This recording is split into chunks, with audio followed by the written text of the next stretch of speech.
पहला सवाल, राम के पास 5 हरी गेंद है, तो 5 तो उसके पास हो गई हरी गेंद है। उसके बाद में उसने कहा इतनी लाल गेंद है, तो 5 गेंद वापस उसके पास लाल हो गई। अब वो कह रहा है उसके संग्रह में लाल गेंदों की संख्या सफ़ेद गेंदों की आधी, तो सफ़ेद की आधी है।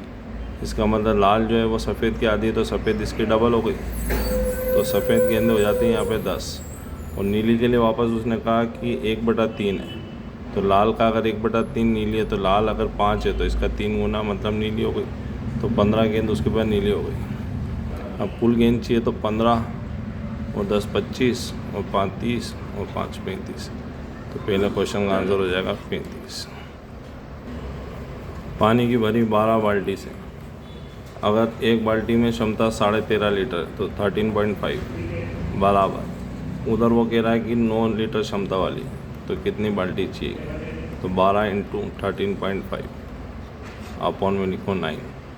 यहाँ से आप पॉइंट हटाओगे, फिर पॉइंट हटाओगे तो इसका एक 0 आएगा नीचे। अब यहाँ से काट लो, 9 से काटो तो 15 9 135। अब 5 से काट लो, 5 तिया 15, 5 दूनी 10, 2 छंग 12, 6 तिया 18। तो आपके पास में यहाँ टोटल कितनी हो गई? 18। तो उसने कहा कितनी बाल्टी की आवश्यकता पड़ेगी? तो 18 बाल्टी की। 3 संख्या 1:2:3 के अनुपात में, इनका महत्तम 12, सबसे बड़ी संख्या क्या होगी? 12 तिया 36। ये आंसर हो गया। एक मनुष्य अपनी यात्रा का 2/15 भाग वायुयान से उसका 2/5 भाग रेलगाड़ी से तय करता है। तो यहाँ 15 में 5 का आपने लघुत्तम ले लिया, 15 गया 1 बार 2, 5 15 में गया 3 बार 3 दूना 6, 6 और 2 8/15, 15 में से 8 चले जाएंगे तो बचा कितना? 7/15। तो ये 7/15 आपका आंसर हो गया। अब इस सवाल में आपसे क्या कह रहा है? एक मनुष्य अपनी यात्रा का 2/15 भाग रेलगाड़ी से, 2/15 भाग रेलगाड़ी से और शेष टैक्सी से पूरा करता है। अगर 15 में से 2 रेलगाड़ी जा रहा तो बचा कितना? 13 बटे में क्या लिख देंगे? 15। ये आंसर आ गया 13/50। ए और बी ने एक चुनाव में भाग लिया। 3/5 मतदाताओं ने ए के पक्ष में वोट दिया। इसका मतलब परसेंटेज में बदल दो इसको, तो 500 में चला जाएगा 20 बार, तो 20 या 60% लोगों ने ए को वोट दिया। अब जब 60% लोग ए को वोट दे रहे हैं, तो यहाँ पे क्या है कि आपको ये देखना है कि भाई कुल वोट होते हैं 100%, तो ए को अगर दे दिए हैं 60%, तो 100 में से 60 गया तो बी को कितने दिए? 40। तो 60 और 40 का अंतर कितना है? 20। अब यहाँ पे वो कह रहा है कि ए के पक्ष में वोट दिए जो कि बी से 200 अधिक है, तो 20 200 से बराबर हो गया, प्रतिशत में 20 और अंतर 200 है ही है। 0 से 0 चला गया, 2 20 में गया 10 बार, तो ये टोटल यहाँ तक आ गया 1000। यहाँ तक कोई कन्फ्यूजन नहीं होना चाहिए, ये 1000 हो गया। अब इसके बाद में वो सवाल आगे इस जगह पे आके वो आपसे क्या कह रहा है कि यहाँ पे कुल मिला के 1000 मतदाताओं ने वोट दिया, तो ये 1000 तो वो है। और उसने आगे कहा जबकि 1/3 मतदाताओं ने बिल्कुल वोट नहीं दिया, तो 1/3 ने अगर वोट नहीं दिया तो हर 3 में से एक आदमी वोट देने नहीं आया, तो वोट देने कितना है? 2/3, 2 पंजी 10, 5 तिया 15, तो टोटल वोटर हो गया आपके पास में 1500। तो यहाँ अपना आंसर आ गया 1500 वोटर। टोटल कितने लोगों ने वोट दिया? तो 1500, क्योंकि आपको मतदाताओं की संख्या निकालनी है। अब 1000 लोग अगर वोट दे के गए तो 500 लोग वोट देने नहीं आए, लेकिन वोटिंग लिस्ट में नाम तो उनका है, तो मतदाताओं की संख्या पूछिए, तो इसलिए अपन क्या टोटल देंगे 1500।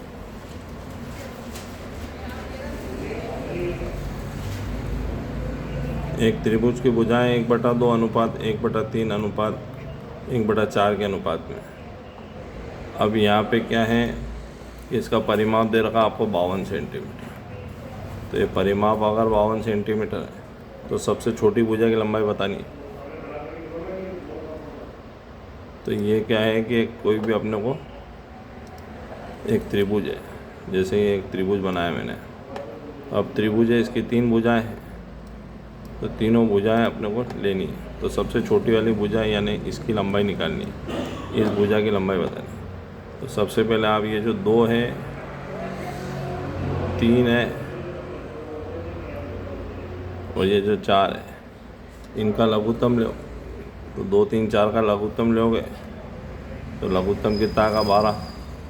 इस 12 का गुणा इसमें भी करो, इस 12 का गुणा इसमें भी करो, इस 12 का गुणा इसमें भी करो। ये हो गया 4 तिया 12, 3 चौक 12, 2 छंग 12, 6 4 3, ये अनुपात आ गया। तो 6:4:3, 6 और 4 10 और 3 13, 13 को यहाँ ला के रख दो, 13 चौक 52, सबसे छोटी भुजा मतलब 4 तिया 12। तो ये आपका आंसर हो गया 12 सेंटीमीटर। राम एक पुस्तक का 3/8 भाग एक दिन में पढ़ता है, तो 3/8 भाग तो एक दिन पढ़ लिया, तथा 1/2 दूसरे दिन पढ़ता है, तो प्लस करो 1/2 दूसरे दिन पढ़ता है, तो नीचे लघुत्तम लो 8, 3 का 3 हो गया, 8 में 2 को भाग दो तो 4 दूना 8, 4 एकम 4, 4 और 3 7/8, तो उसने 7/8 किताब पढ़ ली। अभी भी वो कह रहा है कि 30 पेज पढ़ना अभी भी बाकी है, तो अगर 8 में से 7 पढ़ लिए तो बचे कितने, 1/8, 8 तिया 24, टोटल पेजों की संख्या कितनी जाएगी 240। एक घड़ी को जब एक दुकानदार 360 रुपये में बेच रहा है तो उसे 10% हानि होती है, इसका मतलब ये 90 के बराबर है। अब अपने को क्या निकालना है कि लागत का 1/5 भाग कमाना है, तो कोई भी चीज़ दुनिया में 100% होती है, 1/5 भाग कमाना, तो 500 में गए 20%, तो उसको 20% कमाना है, तो 100 में 20 जोड़ के लिखो 120, 0 से 0, 9 चौक 36, 12 चौक 48, 480। इसमें भिन्न में दे रखा था इसलिए इसको प्रतिशत में बदल लेंगे। एक व्यक्ति के पास में 8,000 रुपये, अब 10% की दर है और 3 साल का समय है, तो ब्याज कितना मिलेगा 30%, तो यहाँ आपको 8,000 का क्या निकलना है 30%, तो 8 तिया 2400, ये आंसर हो जाएगा 2400 रुपये ब्याज का। लेकिन उसने आपसे ये पूछा है कि समाप्ति पर कितनी राशि जमा करेगा। भाई आपका ब्याज का आंसर तो आ गया 2400 रुपये, लेकिन राशि पूछिए तो 8,000 अपन सामने वाले से लाए वो, और 2400 रुपये मिला के ब्याज, तो आप सामने वाले को लौटाओगे कितने, 8 और 2 10,400 रुपये। तो इसमें ब्याज आएगा, फिर मूल राशि जोड़ेंगे तो अपने पास में वो राशि आ जाएगी जो अपने को देनी है।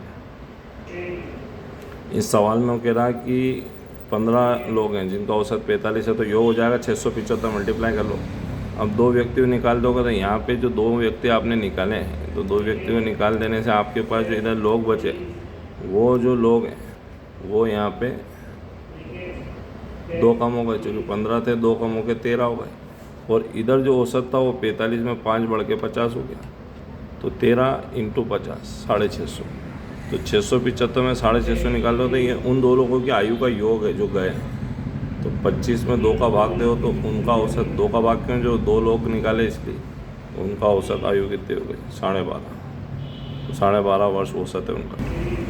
अब वहाँ कह रहा है कि ए की आयु उसके पुत्र की आयु की 6 गुनी है, पुत्र की 1 है तो ए की आयु 6 गुनी, ए के पिता की आयु उससे 40 वर्ष अधिक है। अब पिता की आयु अगर 40 वर्ष अधिक है तो इतनी तो होगी, तो यहाँ पे क्या 3 रेशो बनेंगे, 6:1, तो यही वाला, और ये ए के पिता की आयु है, ए के पिता, और ये ए है।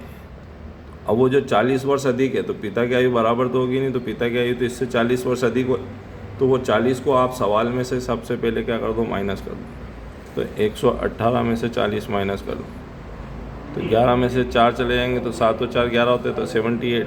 ये 78 क्या है, अब आपने वो 40 हटा लिया, तो अब ये वाला रेशो काम आएगा, 6 और 6 12 और 1 13, 13 छंग 78। अब उसमें सवाल में उसने आपसे पूछा क्या ए की आयु कितनी, तो ए कितना है 6 का, और ये इकाई कितने की 6 की, तो 6 छंग 36, तो ए की आयु आएगी 36 वर्ष।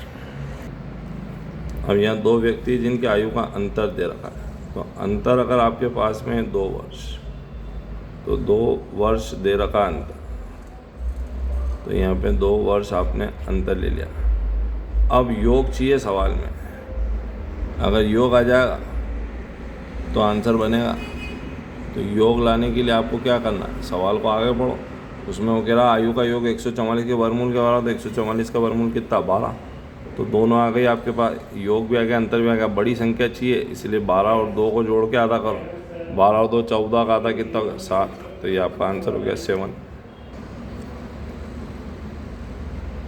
50 स्टूडेंट है जिनका औसत प्राप्तांक कितना है 75, ये इनका औसत है। अब अगर इनका औसत दे रखा है और आपके पास में 75, तो बाद में मालूम पड़ा कि एक स्टूडेंट के प्राप्तांक 86 थे, लेकिन उसको आपने लिख कितना लिया 36। यहाँ 50 लोगों का औसत कितना बता रहा 75, और यहाँ पे 86 तो है ही है। अब आपको क्या सवाल में ये देखना है कि उसने कम लिया कि ज़्यादा लिया। तो 86 अंक को उसने लिया कितना वो देखो, 86 को 36 लिख दिया, तो 86 को 36 लिखा मतलब कम लिखा ना। तो 8 में 3 घटाओ 5, 6 में 6 घटाओ 0, तो 50 कम ले रखा। तो जो 50 कम ले रखा है ये अपन लाया हल करके 50, और अब अपने को क्या है कि उस 50 का भाग देना है जो ये 50 है, इस 50 को लाके यहाँ भाग देना। तो यहाँ से 1 आया क्योंकि इसने कम लिया था, इसलिए आप यहाँ पे बढ़ाएंगे और आंसर आ जाएगा 76। तो हम आंसर देंगे 76। अब वो कह रहा है स्थिर जल में एक नाव की चाल 10 किलोमीटर प्रति घंटा। स्थिर जल वो जल होता है जिसमें शांत जल, स्टिल वाटर, मतलब जिसमें क्या है कि धारा नहीं है। अब वो कह रहा है धारा की चाल 5 है, तो धारा की चाल अगर 5 है तो कोई व्यक्ति धारा के अनुकूल जाएगा तो उसकी चाल 5 जुड़ के कितनी हो जाएगी 15, अब 15 किलोमीटर प्रति घंटा हो जाएगी। और वो कह रहा है धारा की दिशा में 5 किलोमीटर जाना है। अब धारा की दिशा में अगर 5 किलोमीटर जाना है तो नाव को कितने मिनट लगेंगे। तो यहाँ पे आपको दूरी बटे चाल का फार्मूला लगाओ। तो दूरी है 5 और चाल आपने बनाई ली ऊपर 15, तो 5 तिया 15, तो 1/3 घंटे लगेंगे।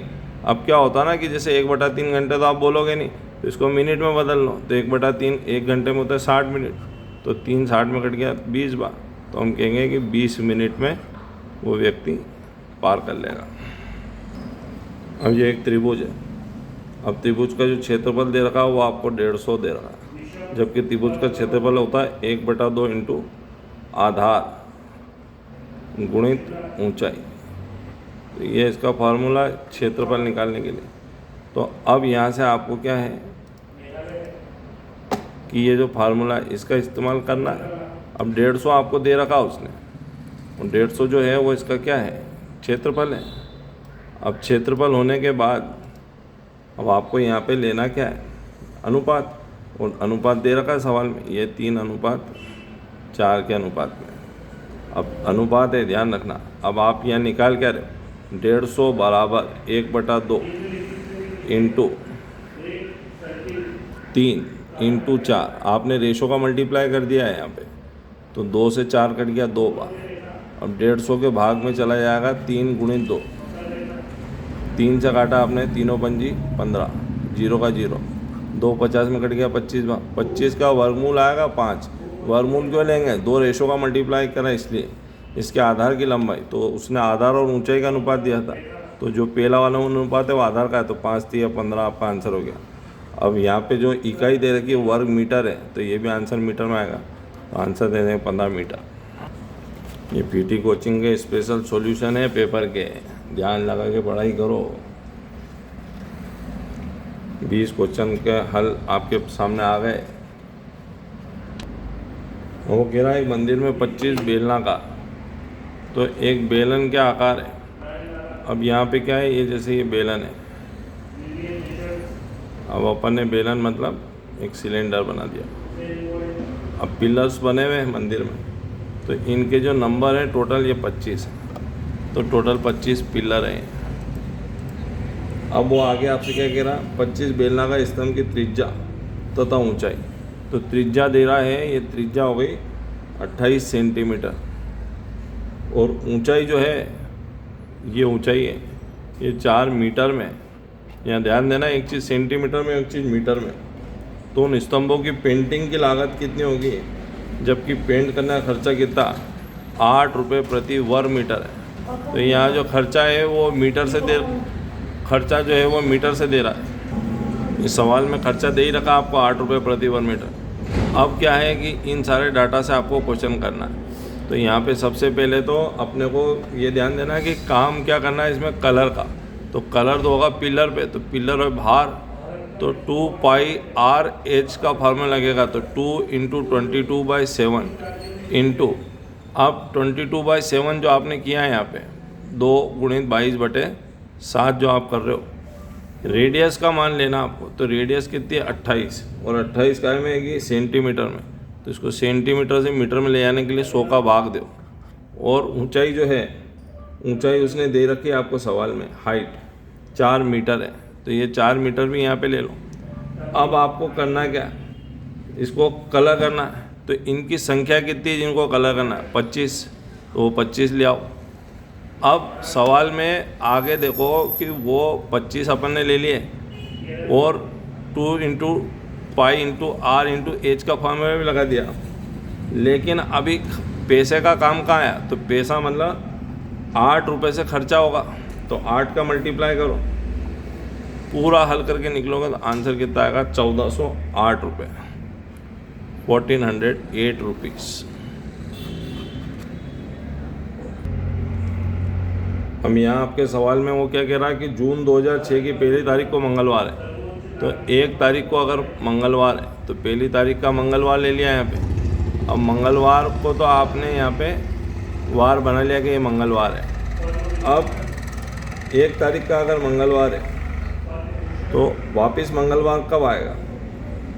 तो अपने को मंगलवार लेने इस महीने में रविवार कितने होंगे? तो 1 के बाद में 6 दिन बाद वापस 7वें दिन आएगा मंगलवार, तो 7वें दिन अगर मंगलवार आएगा तो 6 तारीख का रविवार हो गया। भाई 1 तारीख 7 तारीख जो अपने को लेनी है, तो 6 दिन बाद मतलब 6 और 1 7 दिन हो जाएंगे जब तक। तो अपने पास में जो तारीख है वो 1 जून है, और 1 जून को अपने पास मंगलवार है। अब अपने को रविवार लेना है, तो रविवार कब पड़ रहा है? 6 तारीख को, क्योंकि अब यहाँ से 1 2 3 4 5 6 लोगे, तो मंगल के बाद में बुध गुरु शुक्र शनि और ये रवि, तो अपने को तो रविवार लेना है। क्योंकि 1 तारीख 7 दिन बाद 8, 7 दिन बाद 15, 7 दिन बाद 22, 7 दिन बाद 29, ये किसी भी महीने में एक जैसे वार होते हैं। अब ये अगर एक जैसे वार है तो इस महीने में रविवार कितने आएंगे? तो एक रविवार तो यहाँ आ ही रहा है, एक रविवार यहाँ आएगा, एक रविवार इनके बीच में आएगा और एक रविवार इनके बीच में आएगा, तो 4 रविवार तो आने आने। और किसी भी महीने में कोई सा भी वार हो 4 बार तो आता ही है।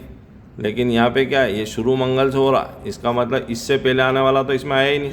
तो अपने को यहाँ पे क्या है, या तो आप इसको गिनो कि ये 6 तारीख को आया है, तो अब अगला कब आएगा? 13 तारीख को, उसका अगला कब आएगा? 20 तारीख को, फिर अगला कब आएगा? 27 तारीख को। और डायरेक्ट करना हो सवाल को तो यहाँ पे ध्यान रखो, किसी भी महीने में 1 8 15 22 29 को एक सरी का वार रहता है।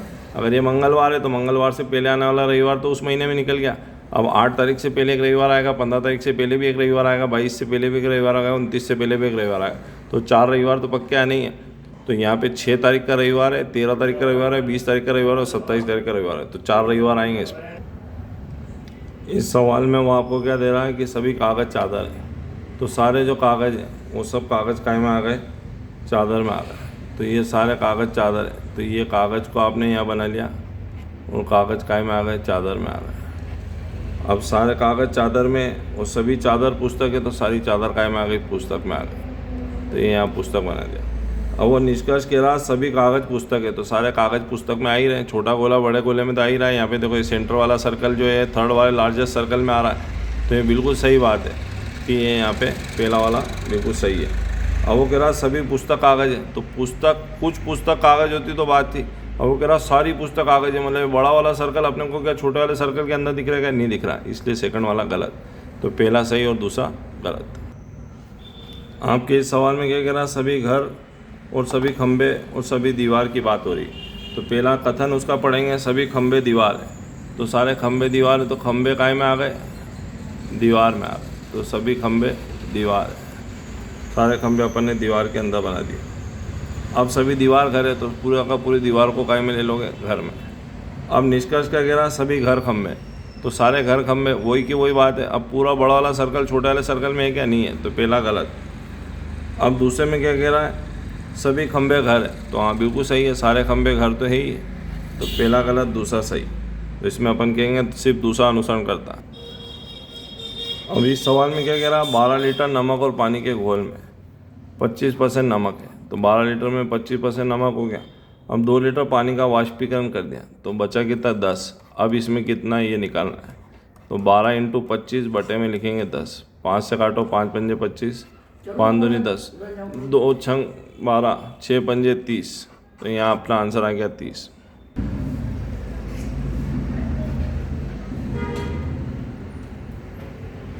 वो आपसे कह रहा 18 वस्तु का क्रय मूल्य 12 के विक्रय मूल्य के बराबर है। इसका मतलब जितने रुपए में उसने 18 खरीदी उतने रुपये में 12 बेची, तो 6 वस्तु साफ कमा ली उसने। तो 6 कमाई काय पे 12 पे, क्योंकि वस्तु में लाभ है इसलिए जो वस्तु बेची उसको नीचे रखो। 6 दूना 12, 200 में चले जाएंगे, 50% का मुनाफा हो गया, 50% प्रॉफिट।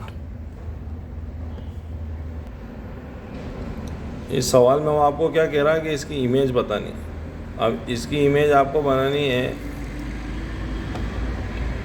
तो कलर इमेज यहाँ से देखो आप, तो ये वाटर इमेज जैसा सवाल है, क्योंकि ये मिरर का रखा हुआ है, नीचे रखा हुआ है इस जगह पे, तो इस जगह पे रखा हुआ, तो ये कागज़ को नीचे घुमाओगे तो 4th नंबर की आकृति बनेगी।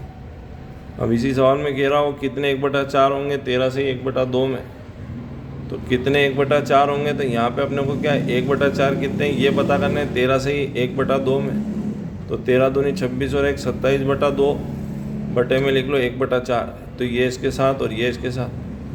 अब यहाँ पे ले आओ 27 इंटू में 4 बटे में 2 इंटू में 1, 2 चला गया 4 में 2 बार, 27 दूना 54, तो 54 आंसर हो जाएगा। इस सवाल में आपको उसने कहा है निम्नलिखित पाई चार्ट में कुल बिक्री 12,000 है, मतलब टोटल जो सेल है यहाँ पे वो 12,000 है। अब उसने आपसे क्या कहा, जून माह में मई से कितनी अधिक बिक्री हुई, तो जून के महीने में 25% की बिक्री और मई के महीने में 20% की बिक्री है, तो जून अगर 25% है और मई अगर 20% है तो 25-20 से कितना ज़्यादा 5, क्योंकि कितनी अधिक बिक्री हुई ये बताना है, तो 5% अधिक हुई। दोनों जीरो से आप ये दोनों जीरो काट लो। अब यहाँ पे क्या 12 पंजे 60 और 1 जीरो ये पड़ा हुआ, तो यहाँ पे कितनी हो गई 600, ये आंसर हो गया। ये टाइप 2 का जो पहला क्वेश्चन है इसके अंदर वो कह रहा है कि अगर 400 कैलोरी ख़त्म होगी तो 400 कैलोरी का उपयोग कर रहा हो वो कितने किलोमीटर, यानी 5 किलोमीटर, तो तालिका के सारे नंबर का टोटल कर लो आप, वो 20 हो रहा है, तो 5 से 20 कर देंगे, 5 चौक 20, 4 चौक 1600, तो यहाँ पे 1600 कैलोरी आंसर हो गया। इसमें आपको दे रहा है कि वो 10 बजे से वो फिटनेस बैंड जो है वो अपना काम करना शुरू करता है, 10 बजे से लेके सुबह 6 बजे तक, तो 10 बजे से लेके सुबह 6 बजे तक कितने घंटे होगा 8 घंटे। अब एक तरफ वो कह रहा है कि गहरी नींद की जो बात कर रहा है तो उसके अंदर वहाँ पे परसेंट कितना है 15, और जहाँ पे वो जागते हुए कह रहा है वहाँ परसेंट कितना है 35, तो 15 और 35 को आपको जोड़ के ला के लिखना है यहाँ पे 50, तो यहाँ पे आप जब इनको जोड़ के लाओगे तो ये आपका आंसर आ जाएगा यहाँ पे 15 + 35 को जोड़ने से। तो अब अपने को आगे इसको हल करना है, तो उसने कहा है कि उपयोगकर्ता कितने समय तक गहरी नींद में था या जाग रहा था, तो 8 का अपने को 50% निकालना है, क्योंकि जो डाटा टेबल है परसेंटेज की इसलिए परसेंट का 100 नीचे, 5 दूनी 10, 2 चौक 8, तो 4 घंटे।